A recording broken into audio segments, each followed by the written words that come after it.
Olá gente, sejam todos bem-vindos e bem-vindas a mais um vídeo às 10 mais do dia do Célio Teixeira. Agradeço demais a vocês pela companhia de todos os dias e hoje nós vamos destacar informações importantes que acontecem no país, aqui na nossa região, lá em São Paulo, Rio de Janeiro, enfim, informações importantes que acontecem no dia a dia desse imenso país. Vamos conferir os principais destaques de hoje.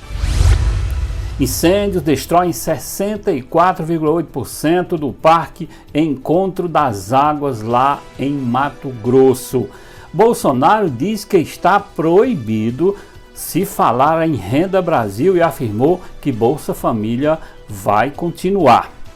Empresário preso no Nutriz Inden afirma ter feito pagamentos a Witzel quando o governador afastado ainda era juiz. Ou seja, um funcionário aí dizendo que ele já recebia propina mesmo antes de assumir aí o governo do Rio.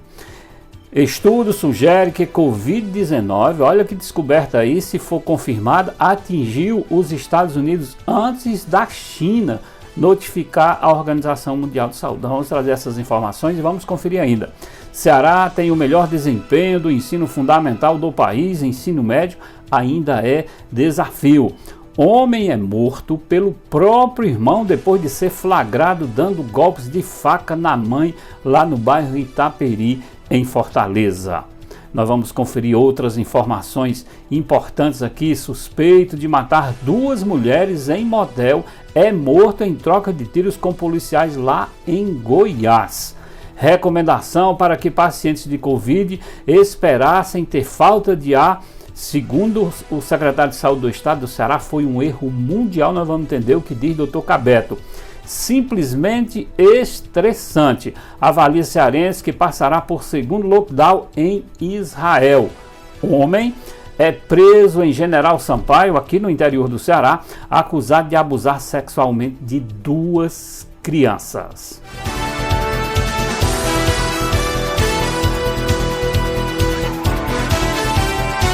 Eu sou Célio Teixeira e quero convidar vocês, os amigos, quem nos conhece, vou pedir a vocês que repassem para os amigos para irem lá no canal do Célio Teixeira, se inscreverem, acionar o sininho aí para quando eu estiver produzindo vídeo vocês serem informados, novos vídeos que eu produzo todos os dias, outras reportagens também que eu trago para vocês. Então faço esse convite bem especial para vocês se inscreverem lá no canal do Célio Teixeira, participarem das minhas redes sociais e manterem esse canal aí funcionando todos os dias, trazendo informações do país.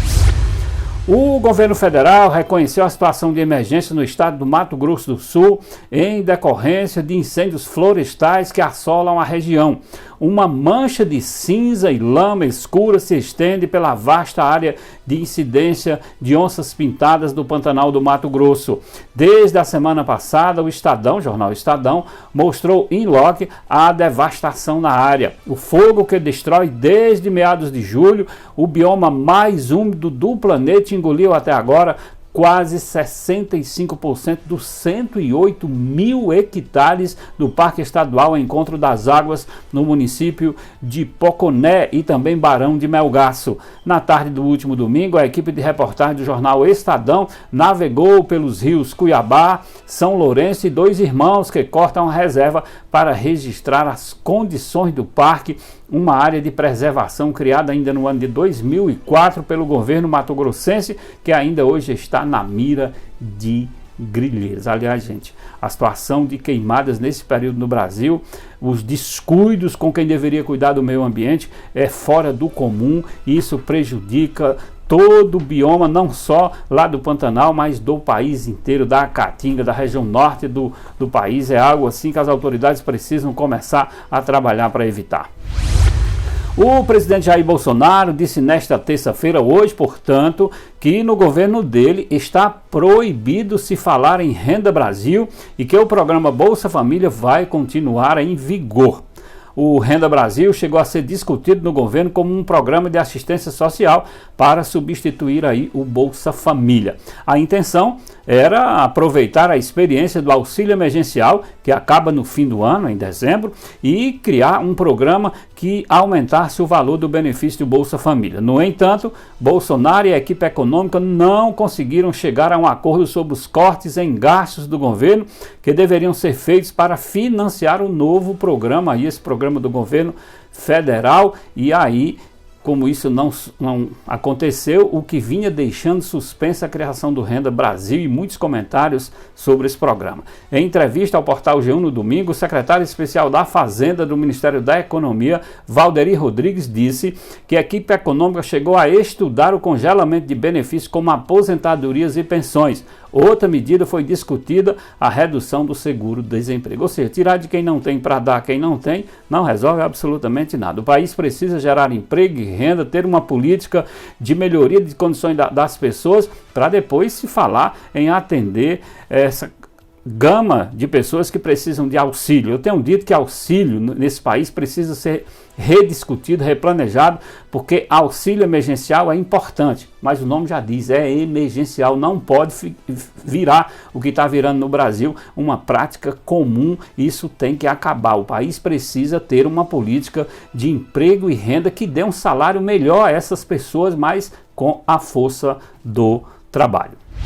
Na segunda denúncia contra o governador afastado do Rio de Janeiro, Wilson Witzel, do PSC, a Procuradoria-Geral da República cita o depoimento de Edson Torres, um dos presos na Operação Trindade. Torres afirmou ao Ministério Público Federal, isso que fez pagamentos a Witzel ainda em 2018, quando o governador afastado era juiz federal. Olha de onde vem a situação. No depoimento, Torres disse que em troca, assim que Witzel se elegeu, cada grupo que havia ajudado procurou espaços do governo para ter retorno do dinheiro investido. E o desvio, segundo o depoente, chegou a cerca de 50 milhões de reais. Gente, isso só na saúde. Após deixar a cadeia, Torres, apontado como sócio do presidente nacional do PSC, pastor Everaldo, decidiu prestar um depoimento no Ministério Público Federal, segundo os procuradores, para confessar os crimes que cometeu. O Rio de Janeiro, eu tenho dito aqui e vou repetir, é uma escola completa de corrupção nesse país. Ninguém precisa sair, quem quiser fazer falcatrua, quem quiser entrar no mundo do crime, do desvio de dinheiro, não precisa sair do Brasil não. Além de ser praticada em todo o país, mas o Rio de Janeiro tem sido o instrumento capaz de cada um que chegar ao poder, ou pelo menos historicamente nos últimos tempos, se tornarem verdadeiros corruptos, independentemente de partido, independentemente, uma verdadeira escola que o Brasil não deseja mantê-la funcionando.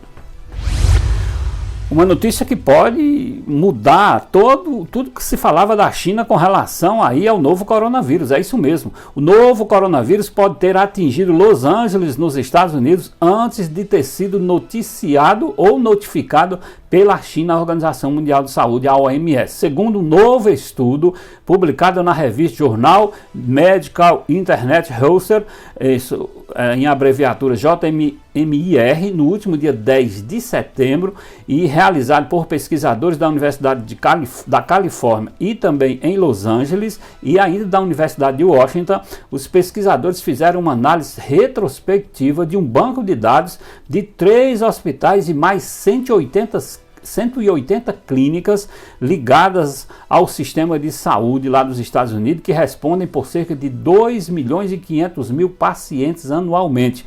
Os cientistas compararam as médias móveis semanais dos atendimentos, cuja registro incluíam a palavra tosse no intervalo de 1º de julho de 2014 a 29 de fevereiro de 2020. A partir do dia 22 de dezembro, olha aí como uma coisa já aumentou a partir daí.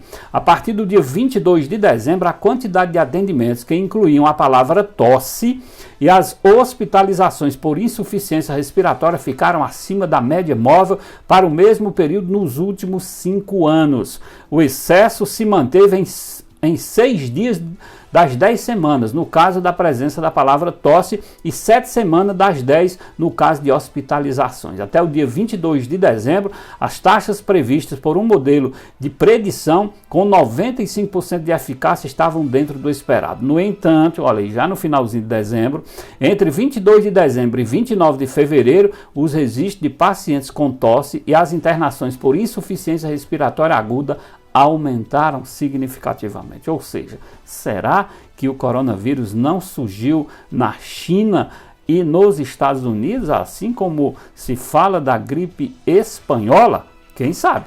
Precisa provar tudo isso. Gente, agora uma situação familiar aqui no estado do Ceará que é assim uma tragédia. Ramon Andrade, 39 anos, foi assassinado a tiros pelo próprio irmão na noite desta segunda-feira, ontem, portanto, após agredir a mãe Maria Antônia de Andrade, de 70 anos, com golpes de faca. Um segundo filho da idosa flagrou a ação e disparou pelo menos 5 vezes, olha aí que situação, 5 vezes contra o irmão. De acordo com informações de vizinhos, Ramon sofria de problemas psicológicos e teria agredido após um surto psicótico. Segundo ainda os policiais que atenderam à ocorrência, um segundo filho de Maria Antônia, ainda não identificado, chegou no exato momento da agressão e efetuou pelo menos 5 disparos contra Ramon, que morreu no local. Ele morreu no local e o suspeito, o irmão, terminou fugindo logo após o crime. De acordo com a Polícia Militar do Ceará, Maria Antônia foi socorrida consciente para o Hospital Instituto Dr. José Frota, no centro, e não apresentava estado clínico grave, apesar das lesões à faca.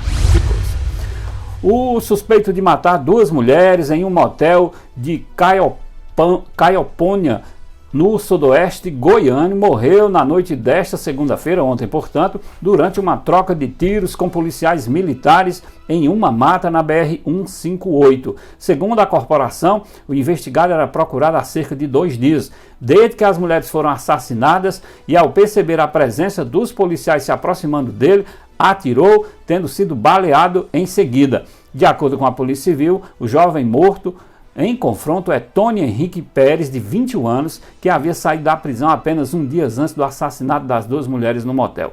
Consta no registro policial que o local em que trocaram tiros com o investigado era perto de uma mata, onde o homem entrou ao ver os PMs e começou a atirar. Ou, em troca de tiro ou execução, ele terminou pagando com a própria vida o que havia feito há poucos dias atrás. Na véspera de completar 6 meses do início da pandemia de Covid-19 no Ceará, o secretário estadual de saúde, Carlos Roberto Martins, o Dr. Cabeto, fez um balanço das ações voltadas a um enfrentamento contra o coronavírus. Em entrevista coletiva realizada nesta segunda-feira, ontem, portanto, o secretário declarou que a forma de comunicação inicial, segundo ele, ainda no mês de março, quando foram confirmados os primeiros casos da Covid-19 ou da infecção, poderia ter sido mais assertiva. Ele acha que a informação foi errada.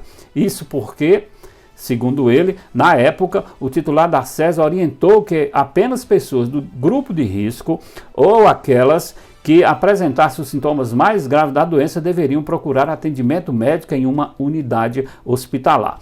Já os pacientes com quadro gripal, assintomáticos e os não graves poderiam permanecer em casa. Atualmente, Dr. Cabeto julga esse procedimento ou esta recomendação como uma falha de estratégia ocorrida não apenas no Ceará, mas em escala internacional, incluindo a Organização Mundial de Saúde, a OMS, e também o Centro de Controle de Prevenção de Doenças, o CDC, lá dos Estados Unidos. Então a orientação pode ter sido errada, porque talvez se tivesse dito, sentiu algum sintoma, vá ao hospital, poderia ter salvado mais vidas. Mas vem um questionamento que precisa ser feito. E a rede hospitalar brasileira tinha condições de atender a todo mundo? Possivelmente não. Eliarro Agassi, 29 anos. Essa história é de uma nova etapa do coronavírus que começa a surgir lá em Israel. É isso mesmo. Eliarro Agassi, 29 anos, saiu de Fortaleza rumo a Israel há 2 anos e agora vivencia o retorno das restrições rígidas de isolamento social no primeiro país a impor novamente lockdown por causa do repico de novos casos do coronavírus. As regras serão válidas por 3 semanas e afetam a economia e celebrações religiosas a partir da próxima sexta-feira, dia 18. Uso de máscaras, limitações de circulação em até 500 metros de casa e o fechamento de shopping e escolas voltam a fazer parte do cotidiano do operador de máquinas. A notícia de que voltaríamos ao lockdown, as palavras dele, a notícia de que voltaríamos ao lockdown foi simplesmente estressante, porque já estávamos retornando à normalidade, embora com muitas limitações no dia a dia, comenta o cearense. As normas em ambientes externos, como observa o cearense, costumam ser seguidas, mas relaxadas em encontros familiares. Israel registra 1.141 mortes e 162.273 casos confirmados da doença, de acordo com a plataforma de monitoramento da pandemia feita pela Universidade Johns Hopkins lá nos Estados Unidos. Será que é uma segunda onda chegando? Espero que não venha por aqui. A denúncia do Ministério Público foi encaminhada ao juízo Walton Pereira de Souza, que acolheu o pedido e expediu mandado de prisão. Isso é mais um caso de crianças exploradas. De acordo com o Ministério Público, o acusado é companheiro da avó das vítimas e foi preso preventivamente por ter praticado ato libidinoso contra as menores de 14 anos e por ter registrado no celular dele imagens e vídeos de uma das crianças em poses sensuais, mostrando as partes íntimas. Que coisa, gente, que absurdo. Segundo a investigação, o denunciado mandava a vítima de apenas 11 anos tirar as roupas para tocá-la, filmá-la e fotografá-la. Ele armazenava as mídias em seu celular e não deixava que outras pessoas tivessem acesso ao aparelho sem que antes removesse ou apagasse algum conteúdo. A outra criança, de 9 anos de idade, era agarrada por trás e recebia toques em suas partes íntimas. Gente, isso é um animal. Elas temiam que o homem tentasse contra a vida de sua mãe e avó, por isso não revelava os abusos que já estavam ocorrendo há cerca de mais de um ano. É mais um caso que acontece lamentavelmente de abuso sexual. Esse é um caso que nos entristece, que deixa realmente a situação complicada para quem tem crianças desamparadas em casa. Esse caso aconteceu em General Sampaio, aqui no interior do Ceará. Gente, são essas informações de hoje, um resumão aí das 10 principais notícias aqui da região do estado do Ceará, do país. Espero que vocês vão lá no meu canal, se inscrevam, participem e vamos manter esse canal funcionando, trazendo as principais informações todos os dias. Conto com todos vocês.